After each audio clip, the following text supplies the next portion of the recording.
اعوذ باللہ من الشیطان الرجیم بسم اللہ الرحمن الرحیم۔ شروع کرتی ہوں اللہ تعالیٰ کے نام سے جو بڑا مہربان نہایت رحم کرنے والا ہے۔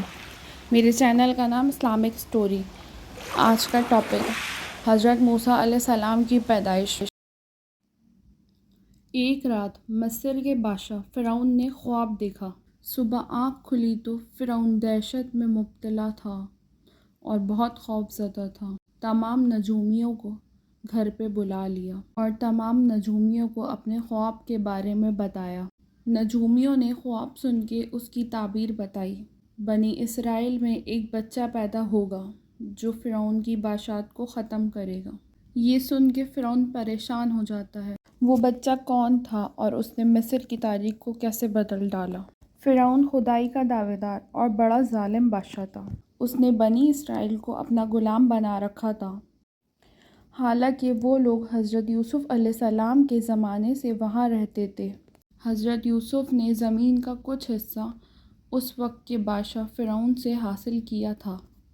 حضرت یعقوب کی یہی نسل بنی اسرائیل کہلائی جو مصر میں خوب آباد ہوئی۔ اس وقت یہ قوم اللہ تعالیٰ کے بہت نزدیک تھی۔ اس قوم نے فرعون کو سجدہ کرنے سے اور اپنا رب ماننے سے انکار کر دیا تھا۔ اسی وجہ سے بادشاہ اور ان کے سپاہی ان پہ ظلم کرتے اور ان سے گھٹیا کام کراتے۔ اس قوم کو بہت ظلم میں رکھا ہوا تھا۔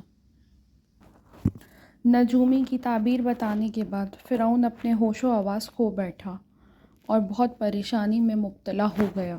بنی اسرائیل کے ابھی یہی بات شروع سے مشہور تھی۔ فرعون بہت زیادہ فکر مند ہو گیا اور تھک ہار کے اس نے یہ حکم جاری کرا، بنی اسرائیل میں پیدا ہونے والا ہر لڑکا مار دیا جائے، زندہ بچہ مار دیا جائے۔ اپنے سپاہیوں کو یہ حکم دیا۔ فرعون کے حکم کے مطابق سپاہی گھر گھر جا کر بچے چھین کر مار دیا کرتے تھے۔ ادھر پیدا ہونے والا ہر بچے کو مار دیا جاتا تھا، ہر لڑکے کو مار دیا جاتا تھا۔ لڑکی کو زندہ چھوڑ دیتے تھے اور لڑکے کو مار دیا کرتے تھے، کیونکہ یہ فرعون کا حکم تھا۔ یہ سلسلہ کافی سال چلتا رہا۔ دیکھتے ہی دیکھتے ہزاروں بچے مار دیے گئے اور قتل کر دیے گئے۔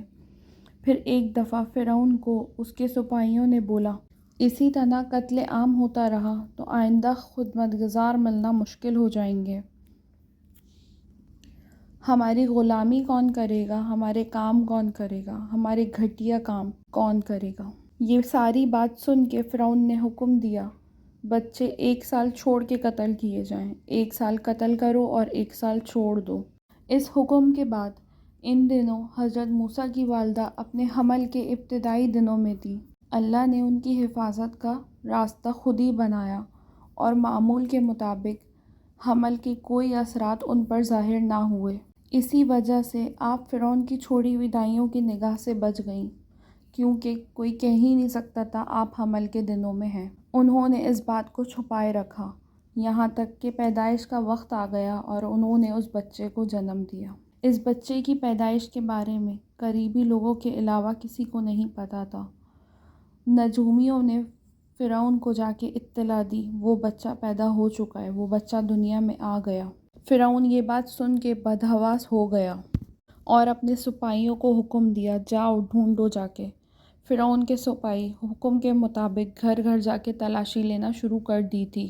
حضرت موسیٰ کے بھائی حضرت ہارون سال امان میں پیدا ہوئے تھے، حالانکہ حضرت موسیٰ سال قتل میں پیدا ہوئے تھے، جس سال قتل کیے جاتا تھا۔ حضرت موسیٰ کے والدین بہت پریشان تھے کیونکہ زیادہ ٹائم تک اس بات کو چھپایا نہیں جا سکتا تھا ان جاسوسوں سے، لیکن پھر بھی 3 مہینے تک انہوں نے اس بات کو چھپا کر رکھا۔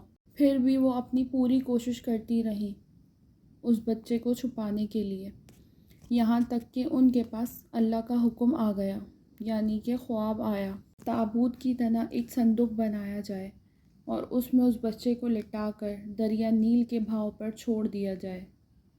انہوں نے وہ خواب حضرت موسیٰ کے والد کو بتایا۔ حضرت موسیٰ کی والدہ نے اللہ کے حکم کے مطابق وہی سب کیا اور حضرت موسیٰ کو دریا میں چھوڑ دیا اور حضرت موسیٰ کی بہن سے کہا، اور تم اس تابوت کے پیچھے پیچھے چلی جاؤ، وہ دریائے نیل کے بیچ میں جا رہے تھے اور ان کی بہن کنارے کنارے اس تابوت کو دیکھتی ہوئی جا رہی تھی۔ صندوق بہتا ہوا محل کے قریب پہنچ گیا۔ اچانک ملکہ کی نظر صندوق پہ پڑی۔ ملکہ نے کنیزوں کو حکم دیا، اس کو دریا سے نکال لاؤ۔ ملکہ نے جب وہ صندوق کھولا تو دیکھا ایک حسین تندرست بچہ آرام سے لیٹا ہوا انگوٹھا پی رہا تھا۔ ملکہ اسے دیکھ کر بہت خوش ہوئی، اس کی آنکھوں میں ممتا اتر آئی اور اس نے کلیجے سے لگا لیا، اور ملکہ کہنے لگی کیوں نہ اس بچے کو اولاد بنا کے پال لیا جائے، کیونکہ ملکہ بے اولاد۔ ملکہ کی بات سن کے محل میں کسی نے خدشہ ظاہر کیا، یہ بچہ بادشاہ کی سلطنت ختم کرنے کا بھی سبب بن سکتا ہے۔ فرعون کے دل میں بھی یہی خیال آیا، کہیں یہ بچہ بنی اسرائیل کا وہی نہ ہو جو نجومیوں نے مجھے کہا تھا۔ اس پہ فرعون کی بیوی نے کہا، یہ بھی تو ہو سکتا ہے یہ بچہ ہماری آنکھوں کی ٹھنڈک بنے، یہ بچہ ہمارا سکون بنے، یہ ہماری آنکھوں کی ٹھنڈک بنے۔ تو اس پہ فرعون نے کہا، نہیں، ایسا نہیں ہو سکتا، بنی اسرائیل کا کوئی بچہ میری نگرانی میں نہیں پل سکتا، یہ صرف تیری آنکھوں کی ٹھنڈک ہے، میری نہیں۔ حضرت ابن عباس فرماتے ہیں، اگر فرعون یہ کہہ دیتا کہ یہ میری بھی آنکھوں کی ٹھنڈک ہے تو اللہ تعالیٰ اس کو ہدایت دے دیتے، لیکن فرعون نے یہ نہیں کہا، فرعون نے کہا یہ تیری آنکھوں کی ٹھنڈک ہے۔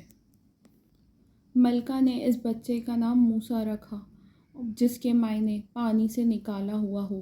بچے کو جب محل میں لے جایا گیا تو بچے نے دودھ کے لیے رونا شروع کیا۔ بچے کے پاس دودھ پلانے والیاں لائی گئیں، لیکن بچے نے کسی کا دودھ نہیں پیا۔ ملکہ یہ دیکھ کر پریشان ہو گئی۔ جو عورت بھی آپ کو دودھ پلانے کی کوشش کرتی وہ ناکام ہو جاتی۔ ادھر دور کھڑی حضرت موسیٰ علیہ السلام کی بہن یہ سب کچھ دیکھ رہی تھی۔ حضرت موسیٰ علیہ السلام کی بہن نے ملکہ کے پاس جا کر کہا، کیا میں تمہیں ایسا گھر بتاؤں جس گھر میں اس بچے کی اچھی پرورش کری جائے اور وہ اس گھر میں خیر خواہ کرے؟ اس لیے وہ ایک غریب گھرانہ ہے، اور وہ لوگ جب یہ سنیں گے یہ بچہ محل سے آیا ہے تو وہ بہت اچھی پرورش کریں گے، صرف اس لیے کہ شاید کوئی انعام ملے۔ اس گھر میں ایک نیک سیرت خاتون ہے جو اس بچے کو دودھ پلانا پسند کریں گی۔ فرعون کی بیوی نے یہ سب کچھ سن کے کہا، چلو ٹھیک ہے، مجھے لے چلو۔ والدہ محترمہ نے بچے کو دودھ پلایا تو بچے نے دودھ پینا شروع کر دیا۔ کیونکہ بچے نے کسی اور کا دودھ پینا پسند نہیں کرا تو اس لیے ملکہ ان کے پاس خود لے کر آتی تھی۔ اس طرح حضرت موسیٰ علیہ السلام کی والدہ کا بے حد احترام ہونے لگا، اور پھر حضرت موسیٰ علیہ السلام شاہی محل میں پرورش پا کر جوان ہو گئے، اور پھر اللہ نے آپ کو نبوت کے منصب پر فائز کیا، اور پھر آپ نے بنی اسرائیل کو فرعون سے آزادی دلائی اور مصر سے نکل گئے۔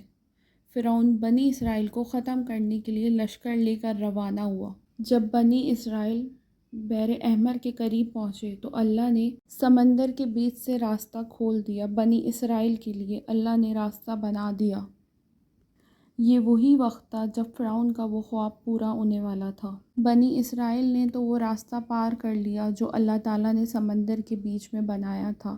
جب فرعون اس راستے پہ چلنے لگا اپنے لشکر کے ساتھ، پھر سمندر کا وہ راستہ بند ہو گیا اور فرعون اپنے لشکر سمیت سمندر میں دفن ہو گیا، اور پھر فرعون کی قوم تباہ اور برباد ہو گئی، اور پھر فرعون کا دیکھا ہوا خواب پورا ہو گیا، فرعون کی قوم تباہ اور برباد ہو گئی۔